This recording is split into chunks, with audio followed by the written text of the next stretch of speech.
8h21 sur ITV, l'édito politique de Claude Askolovitch. Rebonjour Claude. Vous nous parlez ce matin d'un Français prisonnier au Bangladesh, un militant humanitaire pour lequel beaucoup de gens se mobilisent sur les réseaux sociaux. Oui, il s'appelle Moussa, ce jeune homme. On va peut-être le voir sur la dernière vidéo qu'il a postée au moment où il était arrivé dans sa mission qu'il emmenait au Bangladesh, au cours de laquelle il a été arrêté. Regardez-le, Moussa. Est-ce qu'on le voit ? Voilà, c'était lui. Il y a une vidéo aussi qu'il a postée, qui le voit en train de plaisanter. Il envoie des dédicaces à ses amis associatifs à Paris. Moussa était parti au Bangladesh. Tenez, le voilà. Chaque fois que je vais en Birmanie.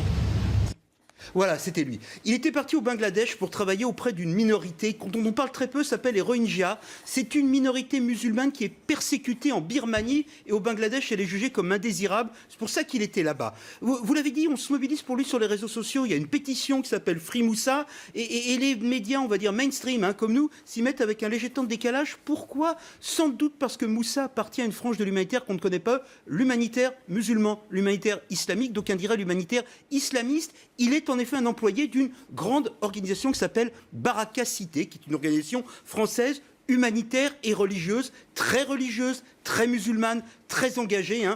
Son fondateur est un salafiste quiétiste, mais d'obédience donc très engagé, très ultra-orthodoxe. Et ça existe. C'est une association Baraka Cité qui est très populaire sur les réseaux sociaux, qui se bat pour beaucoup de causes, qui sont évidemment ciblées, les Rohingyas, la Palestine, la Syrie. Et c'est une association surtout qui pose beaucoup de problèmes aux autorités françaises parce qu'elle est soupçonnée, elle n'est pas tout à fait claire. Disent les autorités, elle a par exemple été persécutée.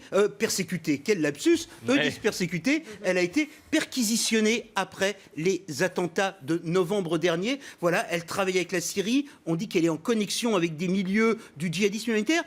Ils disent que ce n'est pas vrai, mais voilà, c'est une citation complexe. Pourtant, Moussa, que je connais personnellement, que j'ai connu quand il distribuait des soupes au SDF à Paris, est un véritable militant humanitaire, mu par une conscience religieuse, militant humanitaire français, notre spécialité, et musulman, très engagé. Voilà, ce n'est pas incompatible. Oui, donc ça veut bien dire qu'on peut être islamique engagé et humanitaire, Claude. Ouais. Et au-delà de ça, le courant musulman, islamique, voire islamiste sociétal engagé, fait partie de la société française, et ça se voit dans l'humanitaire, mais ça se voit partout, si on veut bien ouvrir les yeux. Il y a une polémique là qui nous a un petit peu occupés, qui n'est pas passionnante en réalité, qui est gênante. Ça s'est passé dans la ville de Béziers, dont le BMR Robert Ménard a protesté énergiquement à sa manière contre une entreprise de solidarité qui avait monté des musulmans de sa ville, qui protégeait symboliquement des messes de minuit,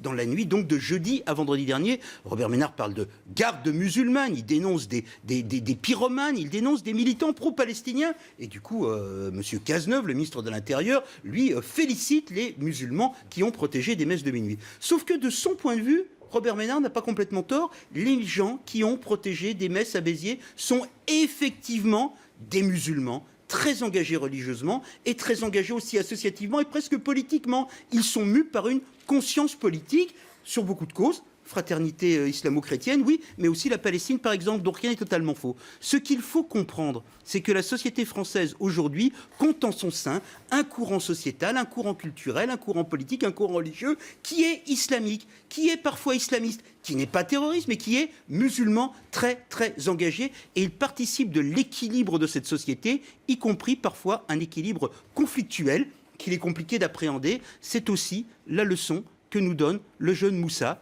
militant, humanitaire, français, musulman, orthodoxe, orthopraxe, très engagé et réellement prisonnier au Bangladesh. Et il serait temps qu'il sorte. C'était l'édito politique de Claude Askolovitch. Merci Claude. Restez avec nous sur iTélé. À suivre dans quelques instants le journal de 8h30. Et on ira bien sûr en Corse où le préfet interdit de manifester à Ajaccio, principalement dans le quartier des Jardins de l'Empereur. Les habitants qui veulent toujours retrouver les agresseurs des pompiers et du policier blessé le soir de Noël. L'île de Beauté toujours sous très forte tension. Alors que la nuit a été plutôt calme, c'est ce que nous disent nos envoyés spéciaux sur place. Juste avant, c'est la météo, Philo Nordocara. La météo avec Selectorafat, réseau d'agences de voyage.